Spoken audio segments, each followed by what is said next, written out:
Muy buenas tardes, mi nombre es José D'Angelo y con Victoria Villamayor conducimos este espacio radial que se llama Los 70, Historia, Verdad y Justicia para Todos, un servicio a los argentinos. Un agradecimiento enorme, Victoria querida, a Ana Barreiro, ¿no es cierto?, que nos reemplazó mientras estábamos de vacaciones. Sí, la verdad que impecable la entrevista del Impecable. martes pasado, sí. Impecable. Bueno, saludamos también a nuestros amigos de Oberá Misiones, que como ya sabemos se suman a nuestra audiencia a través del programa Observador Urbano, conducido por el amigo y periodista Walter Bravo. El programa se transmite en Oberá, en Misiones, los lunes a viernes de 16 a 20 por www.nuestraradio.ar. Sus oyentes son nuestros oyentes ahora, así que un saludo grande a Oberá y alrededores, a ver cuándo nos invitan a presentar el libro La estafa con los desaparecidos. Este programa lo hacemos para desmontar el relato ladri progre K y de la izquierda berreta neomarxista para brindar un servicio a la Argentina haciendo esto. Para eso lo hacemos al programa y para eso vamos a entrevistar hoy a quien vamos a entrevistar, para hablar de estos temas. ¿Cómo es vivir bajo un régimen del comunismo real?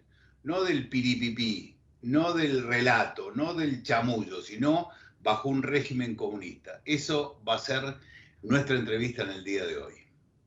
Perfecto, José. Bueno, este programa está dedicado, por supuesto, a los valientes soldados de Formosa, al soldado Hermindo Luna y a sus compañeros caídos el 5 de octubre de 1975 en la defensa de un cuartel del ejército argentino, atacado por los terroristas montoneros durante un gobierno constitucional.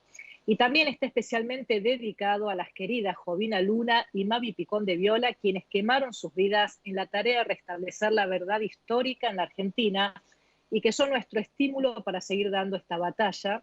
Un cariño enorme a nuestros oyentes, a quienes agradecemos sus mensajes y la fidelidad con los que nos acompañan nuevamente en este nuevo ciclo de este 2023.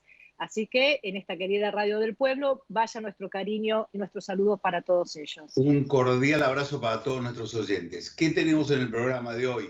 Vamos a tener el privilegio de entrevistar a Luis Alberto Mariño, músico y profesor de música cubano. Un violinista, ¿verdad? Violinista. Exacto. Casado con una compatriota nuestra. Él se denomina a sí mismo como activista. Vamos a preguntarle por qué. Un lujo que nos damos para arrancar el año. Vamos a arrancar también, Victoria, lo hemos charlado este año con la firme decisión de agilizar el programa y darle más tiempo a él o los entrevistados. Y si nos acomodamos bien, como nos demostró Ana la vez pasada, del martes pasado, podemos tener 2 y hasta 3 invitados por programa.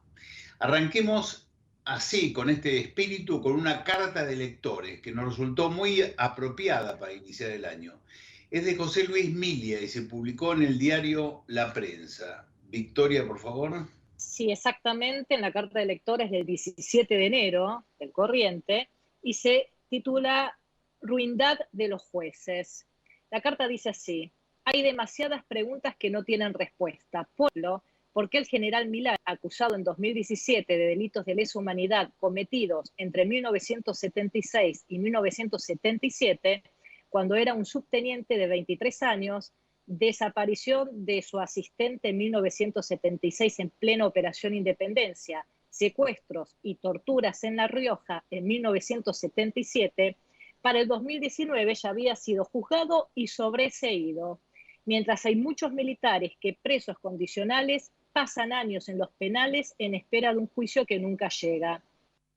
Lo anterior puede ser comparado con el caso del ex cabo de Aeronáutica Julio Flores, detenido en 2014, también por delitos de lesa humanidad y presuntamente cometidos cuando él tenía 18 años y 8 meses de antigüedad en la Fuerza Aérea, en el que los jueces consideraron que era autor de esos delitos por figurar en el libro de guardia de la Brigada Aérea del Palomar. Mientras Milani fue reconocido por sus víctimas riojanas, nadie más, excepto un individuo que cobró fraudulentamente 3 veces una misma indemnización atestiguó contra Flores. Mientras la justicia sea un asunto de hijos y entenados, la paz será un bien inalcanzable. Por supuesto, firmado José Luis Milia. Bueno, bravísima la carta y pone en blanco sobre negro las injusticias manifiestas. Milani, que es un payaso, nunca tuvo prestigio y ahora tiene un enorme desprestigio. O sea, nunca tuvo, yo soy oficial del ejército, nunca tuvo prestigio Milani como soldado ni como persona. Y ahora tiene un enorme desprestigio. Pero está muy activo en estos días en la política argentina. Ya vamos a volver sobre Milani, pero lo que manifiesta la carta es la tremenda injusticia de cómo trata el poder, cómo trata la justicia a quienes detentan algo de poder, como puede ser Milani, o al pobre cabo Flores, que está todavía preso en Salta. Este año tenemos, Victoria, el objetivo modesto para nosotros, pero importante para Julio Flores y su familia, de colaborar para que obtenga la libertad Julio Flores. Nos comprometemos a eso. Muy bien, José, Dios quiera que así sea. Y ahora vamos con recuerdos del futuro, cosas que acontecieron en la Argentina y nos parece bueno recordarlas porque, Dios no lo permita, podrían repetirse en el futuro de todos los argentinos. Un saludo especial al administrador de los recuerdos del futuro y el agradecimiento por su colaboración de siempre. Hoy unas reflexiones del ex guerrillero del ERP y periodista Carlos Gavetta. Así que, José, cuando quieras. Muy bien, es un reportaje que le hace el diario Perfil, interesante. Recomiendo que quien lo interese lo pueda seguir a este reportaje, lo pueda leer completo. Nosotros vamos a decir algunos textos nada más. Ya desde el título es interesante porque Gavetta titula un capítulo que es necesario cerrar. Contribución al debate sobre derechos humanos. Carlos Gavetta, además de estar en el contexto de la discusión sobre si realmente fueron 30.000 los desaparecidos, cosa que todos los que hemos trabajado en este tema lo hemos puesto absolutamente, no en duda, hemos demostrado que es una falacia, es una mentira del relato. Gavetta da un paso más allá y se pregunta por el sentido de continuar indefinidamente los juicios. Gavetta era un periodista profesional de mucha trayectoria, ahora está vinculado o estaba vinculado hasta hace poco a Le Monde Diplomatique, pero Gavetta era parte del aparato de inteligencia del ERP, Ejército Revolucionario del Pueblo. Y entonces cobran mayor relevancia sus dichos. Y Gavetta dice Reflexiones de un ex guerrillero, se titula el suelto, ¿no? Y dice, han pasado más de 30 años y aún no sé qué hubiera ocurrido si un día un compañero me hubiese puesto una pistola en la mano ordenándome pegarle un tiro en la cabeza a ese teniente primero, tal que todos los días esperaba su colectivo en la parada, ¿cuál? Tengo el sentimiento de que no hubiera podido, no por falta de valor, sino porque mi educación familiar y política, algún principio muy profundo anclado, vaya uno a saber dónde y desde cuándo y de qué manera, me lo hubiera impedido. Pero ¿es seguro que no hubiera obedecido? Estaba de acuerdo con la lucha armada. Aceptaba el principio de matar y morir para tomar el poder y liberar, dice Gavetta, a los trabajadores y desposeídos de la opresión, por un mundo más noble y justo, como decíamos con el lenguaje entre épico y pomposo de entonces. Pertenecía al servicio de inteligencia del Ejército Revolucionario del Pueblo, y no puedo ni podré nunca afirmar que no hubiera cometido un crimen semejante. Lo que estoy tratando de decir, o mejor, el tema de aquí en adelante será el de la vieja cuestión del fin y los medios, de la moralidad de los propósitos y la eventual inmoralidad de la acción. También describir las circunstancias políticas singulares en las que nació y se desarrolló la guerrilla en nuestro país. Todos los que apoyamos la lucha armada en los 70 teníamos la justificación moral y constitucional de haberlo hecho para luchar contra otra dictadura. Crecimos aprendiendo educación democrática e instrucción cívica en el colegio, pero no vimos en ningún gobierno electo acabar su mandato. No obstante, estoy convencido de que es hora de hablar de nuestra propia responsabilidad en el drama argentino de este final de siglo. Sabemos ya qué nos hicieron. Se ha hablado mucho menos de lo que hicimos y por qué. No hubo dos demonios, es verdad, sino solo uno, pero tampoco ángeles, sino mesianismo y en ocasiones violencia injustificada e injustificable. Es hora de que todo eso comience a decirse, a analizarse. Termina Gavetta. Y es lo que decía Milia al terminar su carta de lectores, ¿no es cierto? Hasta que en la Argentina no haya hijos ni entenados y una sea una violencia lícita y otra sea una violencia ilícita, porque lo que está ocultando Gavetta es que ellos atacaron al gobierno constitucional peronista, así que no era que luchaban contra una dictadura. Entonces, hasta que eso no pase, la paz no va a ser posible en la Argentina. Vamos, señora. Muy bien, José. Haremos honor entonces a las palabras de Gavetta para justamente hacer que todo esto se diga y se conozca. Claro, claro. Bueno, muy bien, estamos ya en comunicación con Luis Alberto Mariño. Hola Luis, un gusto tenerte con nosotros. Victoria Villamayor y yo, José D'Angelo, te saludamos. Muchas gracias, buenas tardes y saludo a toda la audiencia. Un verdadero lujo poder entrevistarte. Hace Victoria una pequeña presentación y arrancamos. Perfecto, un placer saludarte, Luis Alberto. Bueno, Luis es un violinista, compositor y activista cubano. Nació en Cienfuegos en el año 1987, hace 36 años. Comenzó sus estudios musicales a la edad de 7 años en la Escuela de Artes Benning-Moore de Cienfuegos y culminó sus estudios en la Universidad de las Artes de La Habana en el año 2013. Actualmente cursa el doctorado en composición musical en la Universidad Católica Argentina. Como violinista ha formado parte de diversas agrupaciones musicales cubanas, como la Orquesta de Cámara de La Habana y la Orquesta de Cámara Solistas de La Habana.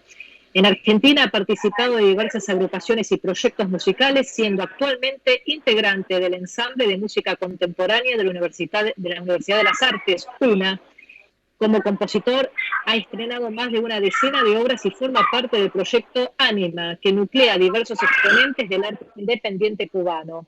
Como activista, desarrolló diversos roles de acompañamiento de la sociedad civil independiente cubana. Fue gestor de la campaña Cuba Decide y representante en Cuba de la Red Latinoamericana de Jóvenes por la Democracia. En la Argentina forma parte actualmente de la Asociación Civil Cultura Democrática. ¿Hay algo para corregir o aumentar? Sí, ¿no? Está perfecto, Muchas gracias. Por lo pronto los niños que se escuchan atrás, porque ¿cuántos hijos tenés? Tengo 3 hijos. 3 2 hijos. argentinitos y un cubano. 2 argentinos y un cubano. El cubano más grande. Es más grande, sí, tiene 12. Justo en estos días cumpleaños. Bueno. Así mismo. Bueno, arrancamos, Luis, entonces con una pregunta bastante simple. Primero, gracias por estar con nosotros y después contanos un poco, ¿hace cuánto tiempo que estás aquí en la Argentina y cuál fue la razón o las razones que te decidieron dejar tu patria? Bueno, les reitero las gracias por la invitación, por supuesto, al programa. Estoy acá desde marzo del 2017, hace ya más de 5 años. Bueno, la básica razón de emigrar para acá era por cuestiones políticas. O sea, sabemos que en Cuba hay una dictadura totalitaria desde el 59, desde 1959 hasta la fecha, y la verdad que cuando uno empieza, cuando uno lleva una vida, digamos, de ciudadano normal, uno choca contra todos los problemas que da vivir en una dictadura, pero cuando uno hace un poco de activismo dentro, eso, o sea, el monstruo, digamos, se desata, ¿no? Entonces llega un momento que ya se hace muy difícil la vida, ¿no?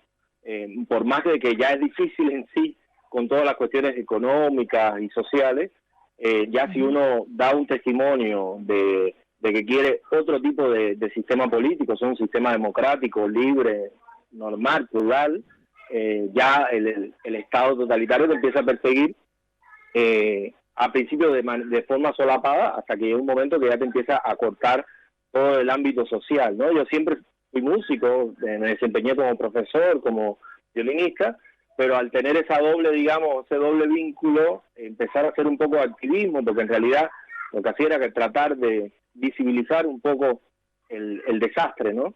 Y a amigos que caían presos, denuncias, cosas que son normales en cualquier país, pero en una dictadura totalitaria sabemos que eso cuesta mucho. Entonces, bueno, esa fue la principal razón. Mi esposa es argentina, no podía entrar a Cuba justamente porque ya estaba marcada como una activista internacional que apoyaba a los cubanos en su libertad. Entonces, bueno, no había forma de encontrarnos, sino viajando yo. Y nada, eso es básicamente la razón por la que estoy acá. Nos conocimos con Luis por una diosidencia, ¿no es cierto? En misa sí. Nos conocimos. Nos pusimos a charlar y ahí me di cuenta que era cubano, me dijo que era cubano y me comentó que había estado participando en distintas actividades, me habló del Tata Joffre, etcétera, que lo habían entrevistado, etcétera, denunciando al régimen cubano. Y lo comprometí para el programa, y acá estamos. Pero luego, después me di cuenta que su activismo era muy prolífico. Televisión, entrevistas en televisión, en radio, redes, actos, etcétera. Contanos un poco cuáles son en la Argentina los objetivos de tu militancia, con quién lo haces en la Argentina, y por qué no elegir la comodidad del anonimato y el dar vuelta a la hoja. ¿Podrías hacerlo? ¿Podrías no ser activista? Sí, perfectamente. Eso sería lo más cómodo. La verdad que es lo que hacen muchos cubanos. A la hora de emigrar, emigran y ya después tratan de ayudar a su familia, tratan de ver cómo ayudan, pero de una manera más, digamos, particular y no de una forma política, porque sigue teniendo costos aunque uno no esté en Cuba. Mi activismo surge primero por una cuestión de solidaridad elemental. O sea, yo hice activismo en Cuba, conozco personas que hoy están presas, que hoy están privadas de sus derechos elementales, y la verdad que no puedo callarme. O sea, cuando tengo un amigo como Cicia Bascal, que tiene una amiga que tiene 23 años y que está cumpliendo 6 años de prisión simplemente por ir a una prisión a preguntar por su padre y a preguntar por sus hermanos, o sea, sus hermanos, digamos, de convivencia, del barrio, de dónde estaban, porque estaban desaparecidos. Y ya tiene una condena de 6 años, una muchacha de apenas 23. Entonces, no puedo quedarme con eso acá, aunque esté a 7.000 kilómetros. Y lo que empecé a hacer fue, empecé a tocar violín frente a la embajada, como una señal de protesta particular, y, o sea, muy subjetiva, muy mía, y fueron enterándose cubanos. Yo no conocía, la comunidad cubana es muy pequeña y está muy dispersa. Hay gente en Buenos Aires, pero en muchas provincias también. Y bueno, fui conociendo a la comunidad cubana y ahí nos fuimos organizando y haciendo otras manifestaciones también, por todo para visibilizar el horror que se está viviendo en la isla, que se sigue viviendo, ¿no? El horror que se sigue viviendo. Antes de que Victoria te haga una pregunta, cuando escuchábamos la letra de Patria y Vida, que la habrás escuchado, la habrás escuchado 1000 veces, pero ahora cuando te llamamos estaba puesta esa canción, dice entre otras cosas, dice, ya se acabó tu 5-9, o sea, yo doble 2, ¿no es cierto? Tu 5-9 es 1959, que es el año de la Revolución, y yo doble 2 es el momento que se escribió la canción, o sea, 2022. Y dice, ya se acabó 60 años trancado el dominó. ¿Qué significa eso? Sí, bueno, el dominó es un juego que es muy popular en Cuba, ¿no? Sí. Ustedes lo conocen, pero o sea, en Cuba se juega mucho.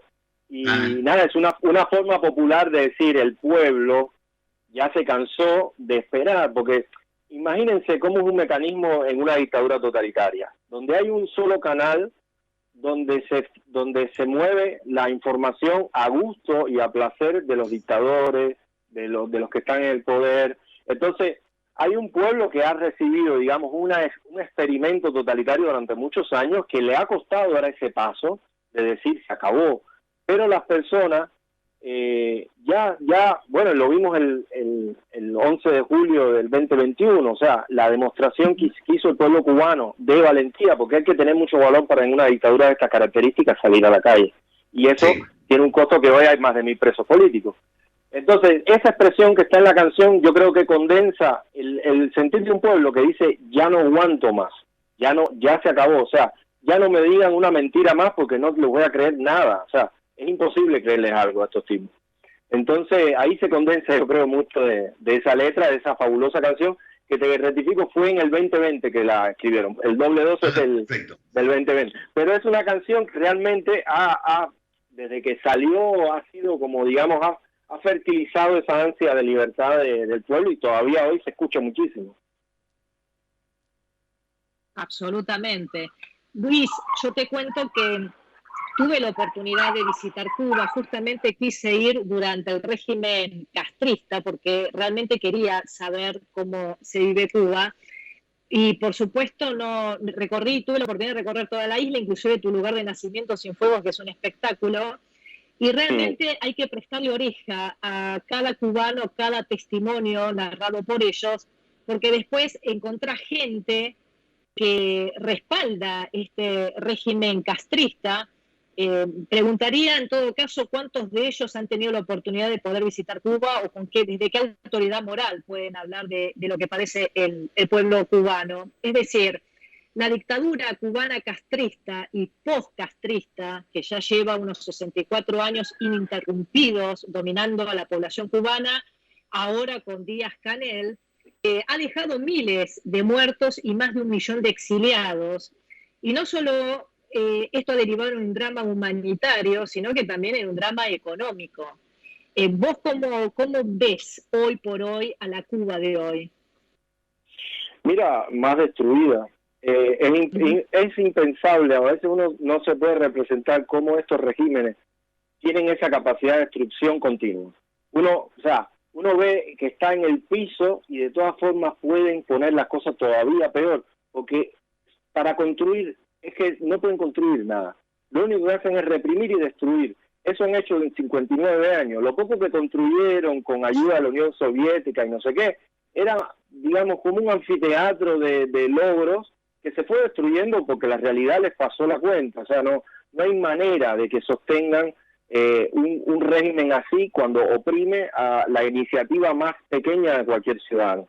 Hoy por hoy está todavía peor que cuando yo dejé Cuba. O sea, los hospitales, las escuelas, todo está más destruido y ya estaba muy destruido en el 2000. Pero además de eso, las cifras hablan por sí solas. O sea, en este año han emigrado más personas que en toda la historia de la emigración del 59 hasta la fecha. O sea, más de 200.000 cubanos en solo un año han entrado por la frontera territorial de Estados Unidos. Eso solamente por ahí. Y eso ya supera cualquier cifra de cuando la crisis del Mariel, y mira que hemos tenido crisis de refugiados y de exiliados. Bueno, este año se ha superado eso y se sigue. Lamentablemente las personas siguen saliendo a como sea, porque no hay un ámbito de futuro. O sea, ellos coartan, la dictadura coarta todo tipo de futuro, aunque sea inmediato. Entonces las personas no tienen esperanza, es muy difícil. Hoy por hoy está todavía peor, es lo que te puedo decir. No existiendo ya el apoyo de la Unión Soviética, como mencionabas, Venezuela ha sido el reemplazo, ¿no es cierto?, de ese apoyo exterior. Vos sabés que hoy sale un artículo en Infobae que escribe el senador nacional Juan Carlos Romero, que dice Argentina como cuartel de operaciones del castrochavismo, y habla de unos anuncios de Evo Morales, etcétera. Sabemos que ahora, el 24 de enero, a la Argentina, creo que para la CELAC, vienen Evo Morales, vienen... Maduro. Maduro, sí. Maduro, Ortega y Díaz-Canel vienen a la Argentina ahora, ¿no es cierto? Sí. ¿Cuánto de apoyo internacional? ¿Qué rol juegan la izquierda en el continente, el Foro de San Pablo, etcétera? ¿Sigue Cuba exportando revolución como lo hizo en los 70? Exactamente como lo hizo en los 70, no, porque ellos cambiaron la estrategia justamente porque no tenían recursos, porque si no lo hubieran seguido haciendo. Ellos hubieran seguido entrenando terroristas, hubieran seguido entrenando guerrillas para desestabilizar de forma violenta. Eso siempre fue el objetivo de Fidel Castro. Pasa que no lo pudo continuar, se le acabaron los recursos de la Unión Soviética, que gastó en su mayoría en eso, y en su vida, y en la vida de ellos, ¿no? Entonces cambiaron la estrategia, y la estrategia, si bien no es del todo violenta al principio, pero se ve las consecuencias después, como lo ha pasado en Venezuela o en Nicaragua. O sea, que termina, primero van cooptando la democracia hasta que destruyen todo tipo de institución democrática, ya se reeligen eternamente estos, digamos, príncipes feudales, y yo creo que eso es llamarlo demasiado bueno. Y se reeligen, destruyen todas las instituciones, y bueno, por supuesto, cuando hay alguna protesta, ahí reaccionan violentamente, y ahí la izquierda del Foro de San Pablo, siempre silencio absoluto. Ellos, cuando hay un caso de cualquier otra cosa en un régimen democrático, todos salen a hablar de pobrecito fulano, y me parece bien, violencia, yo no respaldo ninguna, pero evidentemente es un complot político muy fuerte en el cual Cuba sigue siendo un eje clave, y lo sigue siendo desde los 90, y lo ha seguido siendo. La gente me dice a veces, pero ¿cómo? Si es una nación pobre. Bueno, es que es pobre, pero lo que ellos no tienen que responderle al pueblo con los recursos que ellos tienen. Ellos invierten esos recursos en lo que ellos quieren, y lo invierten en diplomacia internacional, lo invierten en las Naciones Unidas, en todo tipo de foros, en la cumbre de la CELAC, en todo eso ellos invierten la penetración de inteligencia, por supuesto con el negocio de los médicos, con el negocio de las brigadas de deporte también. En todos esos ámbitos ellos van penetrando las democracias, que lamentablemente les abren muchas las puertas, y en Latinoamérica ni hablar. Entonces es muy preocupante que dentro de una semana estén acá estos dictadores en este país que todavía, por suerte, tiene un orden democrático, digamos, con muchas fallas, con muchos problemas, pero bueno, hay elecciones, hay instituciones, y la agenda del Foro de San Pablo y la agenda del régimen cubano es destruir eso, es destruir lo poco de democracia que quede para instaurarse ellos después eternamente. Entonces yo siempre les digo a los argentinos que yo hago activismo por Cuba, pero también por Argentina, para que entiendan el peligro al que se están enfrentando y empiecen a tomar parte los ciudadanos, porque es cuando los ciudadanos se ponen, todavía aquí por lo menos están a tiempo, ya en Venezuela lamentablemente no, o en Nicaragua. Entonces es el momento de estar pendiente de lo que se está moviendo. Victoria. Sí, absolutamente. Es que es inacabable la cantidad de reflexiones que lleva esto, ¿no? La verdad que yo tengo el mejor de los recuerdos de la isla. Por supuesto es un lugar extraordinario con un paisaje bellísimo, y la verdad la dignidad de todo el pueblo cubano. Esos son los recuerdos que me llevo, pero entre otros bastante más curiosos, y que cuando yo los contaba acá no me lo podían creer, era justamente, por ejemplo, entre otras cosas, las libertades cercenadas. Es decir, hasta yo, como turista, estando en un all inclusive, tenía inconvenientes, por ejemplo, para acceder a una red de internet y acceder a mi casilla de mail. Después me explicaron el por qué. Y entre esas cosas, otro episodio, como por ejemplo, haber resguardado una porción de langosta, haberla querido ofrecer a una familia cubana, y no me la habían aceptado porque ellos decían que si eso era solamente potestad para los turistas. Si ellos comían langosta, iban presos. Entonces, contanos un poco, Luis, porque realmente estas libertades que algunos desconocen cómo son cercenadas en Cuba, justamente. No, claro, libertades a las cuales nosotros estamos acostumbrados. Exacto. Exactamente. ¿Qué es lo que hacemos Hay- acá que allá no podríamos hacer? Para la gente común que nos está escuchando, que somos todos, la gente común, para que entienda, ¿no, muchachos? Acá, por ejemplo, te he visto en varios debates en la televisión. Esos programas de debates en Cuba no existen, no hay debate alguno. No hay medios de comunicación independientes. Contanos un poco. Ninguno. Mira, para empezar desde la misma anécdota que me contaban ahora recién de la langosta, Sí. imagínense que hasta el 2013, desde 1959 hasta el 2013, los cubanos teníamos que pedir permiso de salida. Después eso lo cambiaron. O sea, no podíamos salir ni teniendo visa, ni teniendo invitación, ni teniendo nada, a no ser que pidiéramos permiso para salir. Ustedes conocerán el caso de Hilda Molina.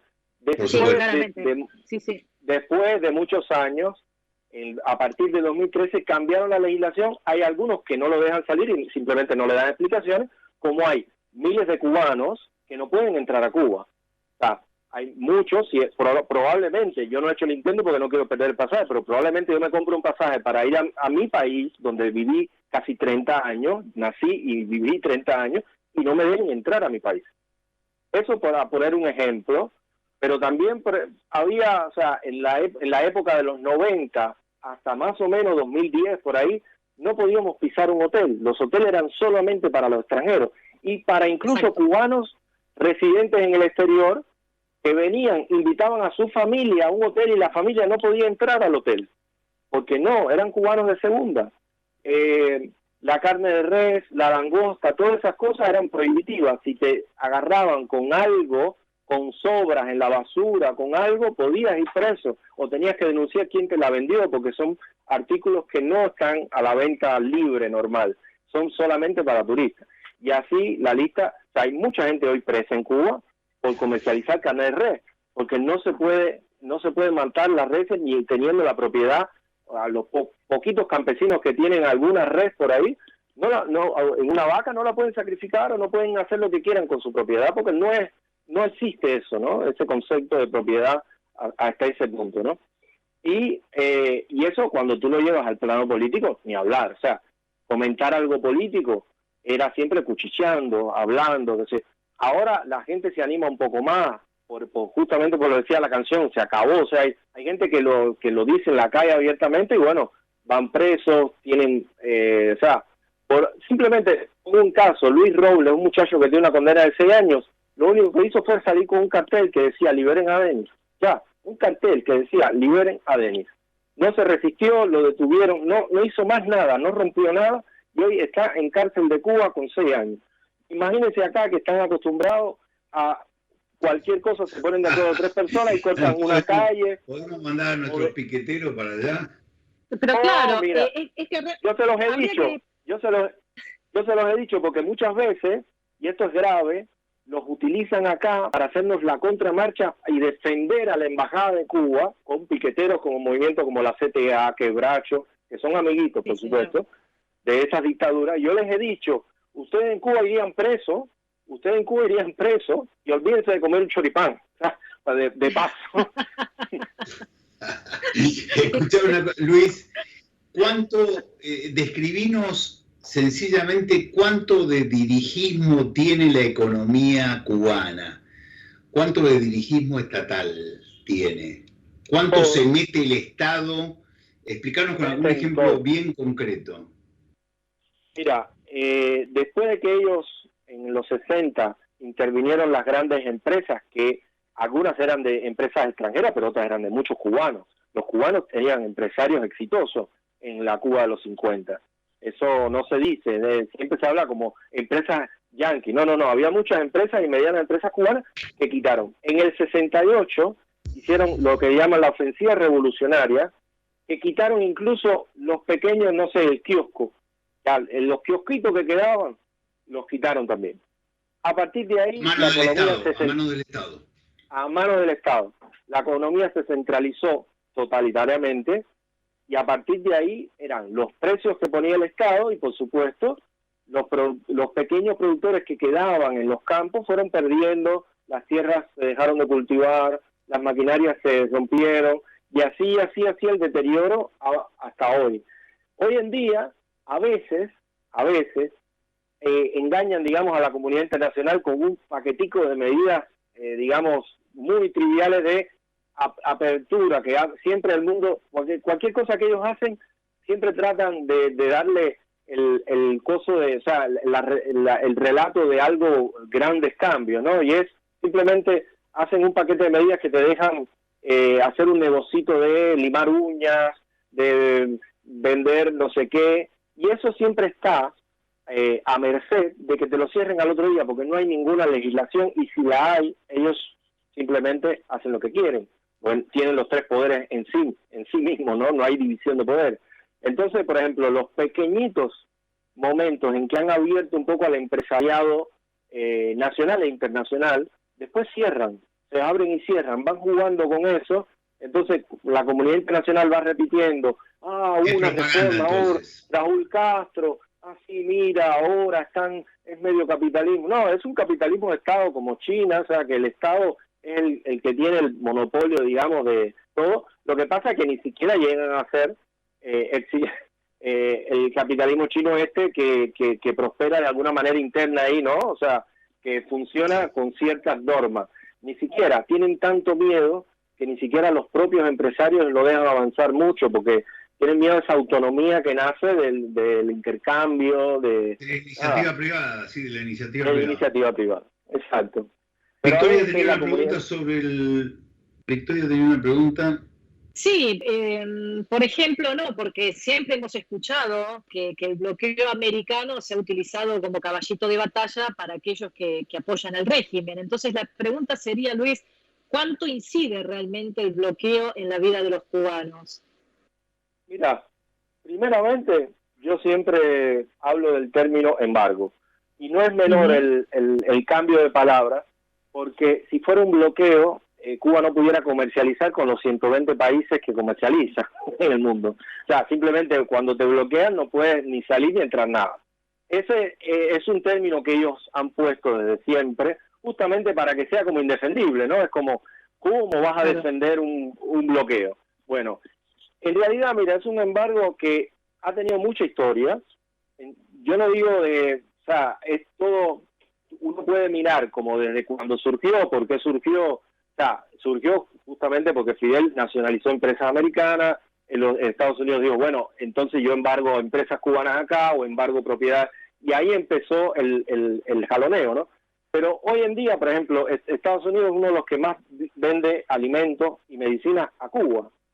El único impedimento que tiene el embargo en esa venta es que no se lo venden con crédito, se lo venden al cash.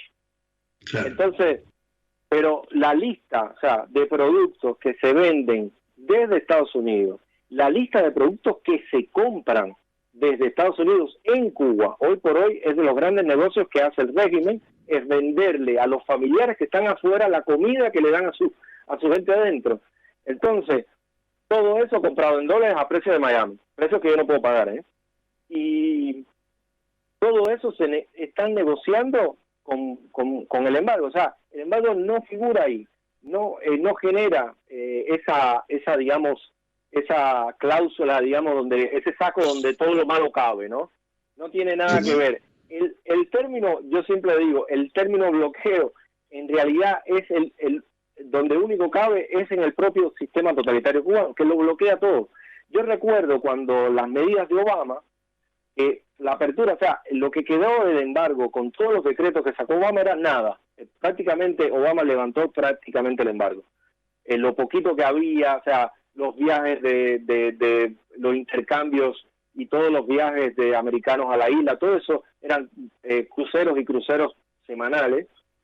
Y me acuerdo, por ejemplo, para que entiendan quién es el que bloquea, que los productores cafetaleros, Obama empezó a decir, bueno, ¿y por qué nosotros les queremos comprar directamente a los productores de café? Y el régimen hizo que los pobres productores esos de café que se están muriendo de hambre escribieran una carta diciendo que jamás le venderían al imperialismo. Bueno, entonces, ¿quién es el que bloquea, no? O sea, ¿quién es el que interfiere? O, por ejemplo, una iniciativa que tuvo Obama igual de poner internet y wifi gratis en Cuba. Por supuesto que a eso no les gustó nada, ¿no? Entonces, el bloqueo está de un lado, evidentemente. Para todos aquellos que siguen con la narrativa del bloqueo es el régimen cubano. Esa es mi respuesta. Ahora, de cualquier manera, está muy claro, Luis. De cualquier manera, hace poco tiempo hubo alguna restricción menos en el tema del Internet. ¿Cómo es el asunto? Pero utilizando paquetes de datos carísimos, ¿no? Carísimos, pero como son monopolios, todos monopolios de la FARC, de las Fuerzas Armadas Revolucionarias, o sea, todo está controlado por ellos, son monopolios todos, el turismo, las telecomunicaciones, todo eso lo controlan, todos los legendarios amiguitos de Raúl y de Fidel Castro. Los jerarcas del régimen. Los jerarcas, exacto, los millonarios. Ellos ponen los precios que quieran y por supuesto ponen los precios de los que están afuera le paguen a su familia, porque el que está adentro está arruinado, no tiene cómo pagarse eso. Y los datos los habilitaron hace muy poco tiempo. Otra anécdota que iba a poner, nosotros no teníamos derecho a tener celulares. Cuando ya las personas tenían celulares y se veían a los extranjeros trayendo celulares, los que tenían hasta el 2013, 2014 por ahí, derecho a sacar una línea de celular con esas empresas eran los extranjeros. En pleno momento en que yo recuerdo de los cuentos de las personas decirle, por favor, un extranjero que le dejara el celular cuando se fuera, así tenía una línea porque no podía sacarla. Después eso cambió y con unos precios exorbitantes. Ahora hay más conectividad y eso un poco explica por qué las grandes manifestaciones que se dieron. Exacto. Porque las personas ya se pueden comunicar más, ver noticias, interactuar, y eso ha nutrido, digamos, la autonomía y la libertad. Pero los precios son caros y lo sostienen los cubanos que estamos en el exilio.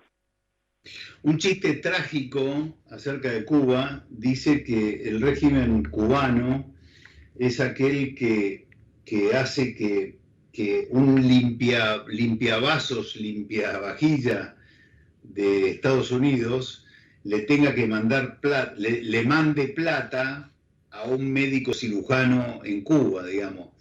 O sea, es tal la pobreza en general de la población, a eso me quería referir.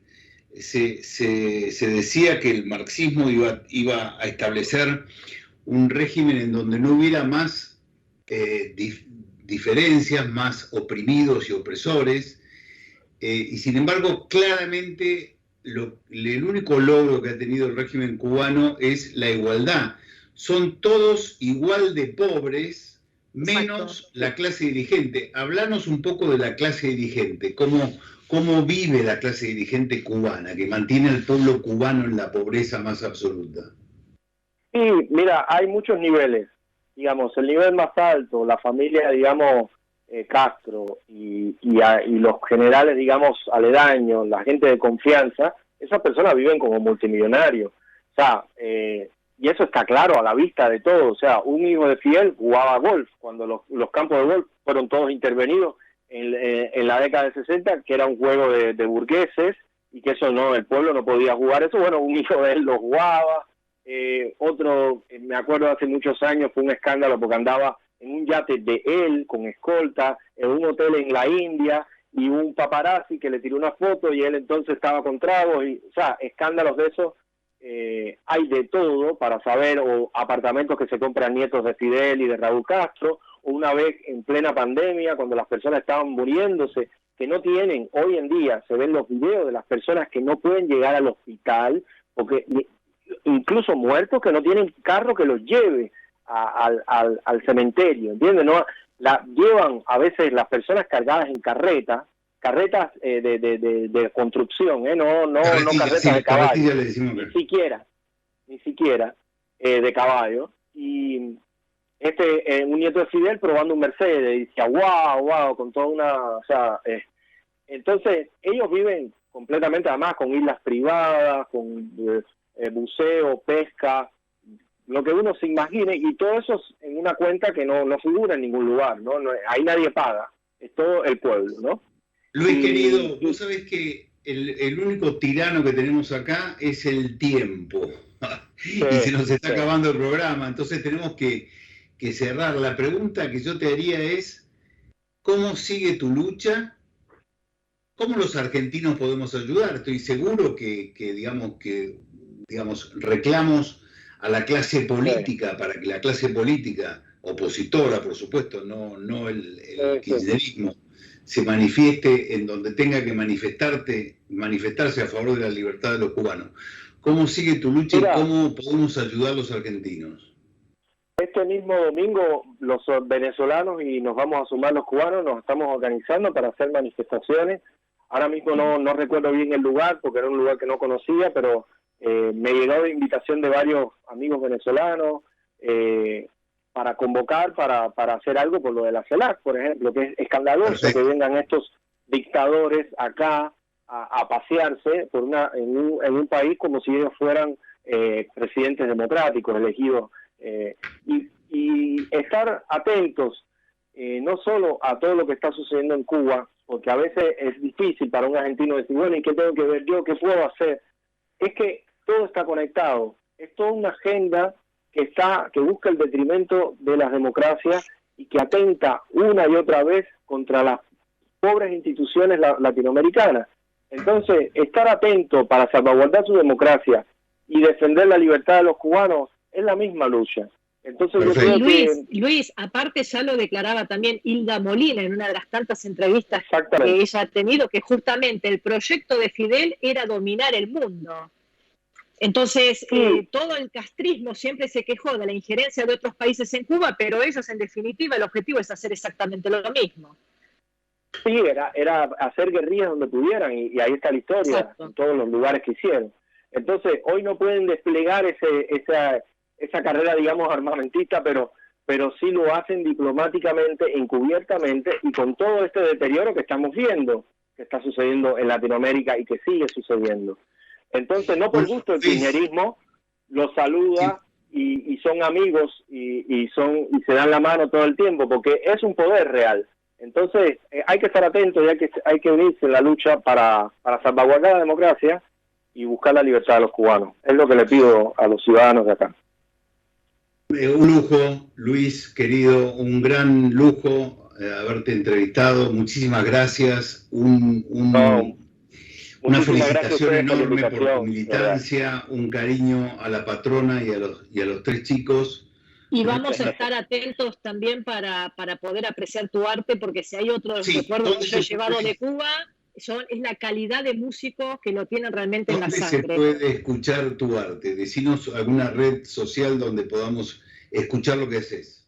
Sí, me pueden seguir en mis redes, mi nombre completo, Luis Alberto Marino Fernández, Silaeño, por supuesto, o en Violinista Tito en Twitter. A veces posteo videos tocando y otras veces, bueno, haciendo activismo, tratando de compartir actualidad de Cuba y nada, dando la pelea y tratando de crecer también profesionalmente, por supuesto. Bueno, muchas gracias, gran abrazo, ¿verdad? Luis, 1.000.000 de gracias por la entrevista. Abrazo grande, hasta luego. Un gran abrazo. Bueno, un lujo, realmente un lujo. Bueno, nos queda solamente un minuto, Victoria, nos entró bastante bien el tiempo, vamos a hacer eso que prometimos, de acelerar el tiempo para darle más, acelerar la parte interna del programa para darle más tiempo a los entrevistados, lógico. Recuperemos nuestra historia. Si nos roban la historia, nos roban la patria. Y si nos cortan las raíces, nos morimos. Robar es malo, disfrazarlo de revolución es perverso, creerlo es enfermizo, defenderlo es patético y pretender imponerlo es inaceptable.